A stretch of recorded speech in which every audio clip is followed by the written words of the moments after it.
Здравствуйте. А знаете, что очень часто люди, те, кто критикуют меня, говорят, что я единственный американец в России, что только очень чокнутый человек, как я, мог бы жить в России и делать такие ролики и хвалить Россию. Но это не так.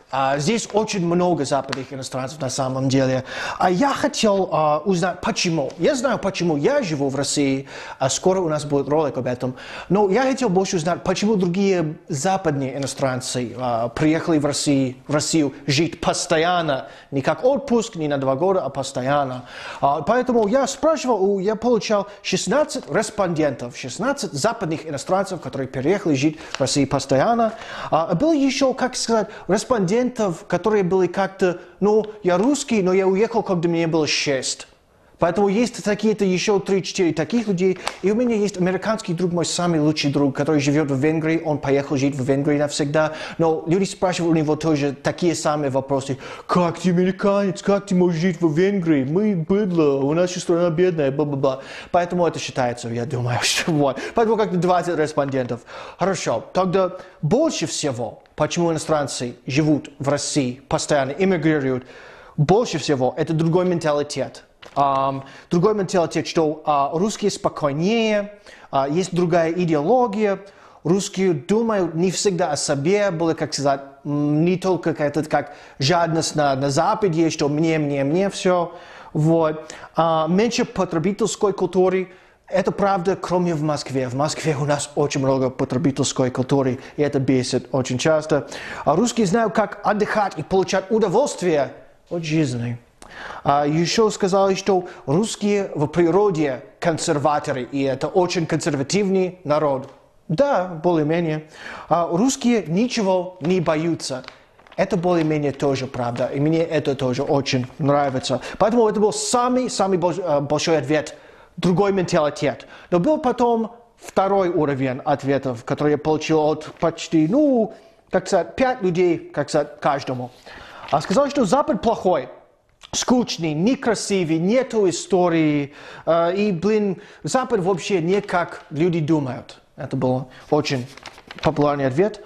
Экономические возможности. Было несколько людей, которые сказали, что они попадали в Россию, начали здесь работать, и понравилось. И здесь они зарабатывают намного больше.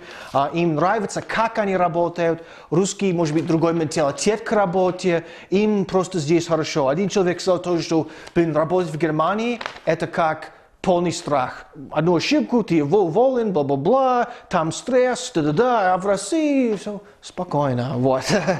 Еще свобода. Что вам трудно поверить это, но в России у нас уникальная свобода называется похренизм. Вот. И эта свобода дает нам, западным людям, это ощущение, что мы можем делать все. Даже я послушал американскую радиопрограмму, и человек позвонил, по-моему, из Франции или в Германии, где там больше похренизма, чем даже в Америке. Они сказали, что я чувствую себя так хорошо в Америке, если я писаю за зданием, я буду сидеть в тюрьме, а во Франции я могу писать везде. Вот. Поэтому есть такая другая свобода. И свобода мысли, что на Западе там настолько политкорректность, что там уже есть новый английский язык, без чувств, без ничего. Вообще это не язык, это как клетка слов. И я чувствую себя сам очень свободно в России. А еще причина – женщины. Конечно, женщины. И это тоже было интересно. Из этой почти около 20 респондентов все парни. Все, без исключения. Мы будем об этом дальше говорить потом. Но женщины, несколько они влюбились, или они уже были в России, и их жены не хотели уехать. Такие ситуации. Один человек просто сказал, что, они настолько красивые, я не могу уезжать. Вот. А тогда есть этот, как сказать, третий слой. Третий слой ответов, которые, может быть, 1-2 человека сказали. Вот. Один человек сказал налоги, и это правда. Как налоги работают в России, опять, вы не поверите, но это намного проще, чем в США. Это точно. Я не знаю, как в Евросоюзе, но мой друг, который живет в Венгрии, он сказал, что там, если вы думаете, что 13% налогов это ворство, там 53%. Серьезно. Большие налоги. И в США там очень огромные налоги. А за что мы получаем за это? Может быть, во Франции огромные налоги, но там бесплатная медицина, бесплатная это, бла-бла-бла. А в США у нас очень высокие налоги, чтобы делать очень ужасные войны. Вот. А еще ответ. Несколько людей сказали просто, что это бывший СССР. Потому что, извините, я сказал Россию. Это вопрос тоже бывший СССР. Вопрос, что просто это круто. Несколько людей просто, что СССР крутой, как Россия, Украина, все это просто крутые страны. И все. Один человек сказал, что он не понимает. Переехал жить здесь постоянно до смерти. Не очень понимает, почему. Хорошо? Лучше для детей. Один человек сказал, что это намного лучше, что он чувствует себя, что его дети более свободнее думать, гулять, делать то, что они хотят.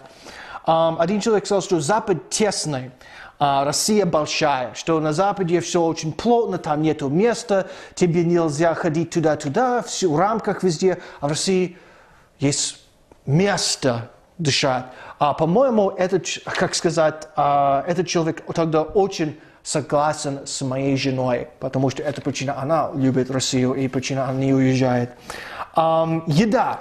Один человек очень-очень любит российскую еду. Еда здесь полезнее, менее вредна и все это. И есть причина, что в Америке все люди толстые. Это не потому, что они слишком мало делают или потому, что это гамбургеры. Это потому, что вещи в гамбургерах там ужасные. И это причина, что почти любой американец мог бы сказать, что в России Макдак 100 раз лучше. И тоже, и знаешь, я очень был удивлен.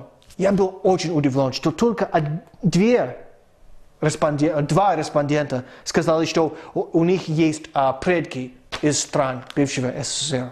И я думал, что было бы больше людей, которые хотят смотреть на родину, откуда они, бла-бла. Нет, только два. Знаете, по поводу того, что все респонденты мужики, мне рассказывают, что я знал даже 3 американок, которые хотели жить в России постоянно. Иммигрировать или жить здесь 10-20 лет, кто знает. Но у них была огромная проблема. Проблема была с парнями. Кажется, что мужики в бывшем СССР немножко наглые.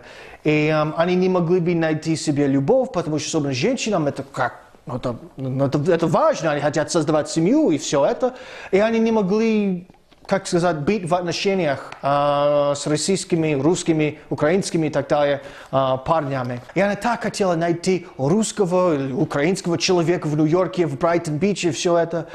И не получилось. Не получилось. Она просто все равно, это просто не работало. И я не знаю, почему это так. Но у меня теория, почему это так. Но все равно это плохо, потому что вы потеряете возможности. И одна из этих 3 девушек, она любит очень необычный вид секса. Поэтому вы, русские парни, потеряли отличную возможность. И серьезно, хотя это я шучу, надо об этом подумать, потому что поведение мужика, это важно, чтобы создавать семью. И, если только все парни эмигрируют в Россию, тут будет, мы говорим по-английски, колбасная вечеринка каждый день здесь. Я этого не хочу.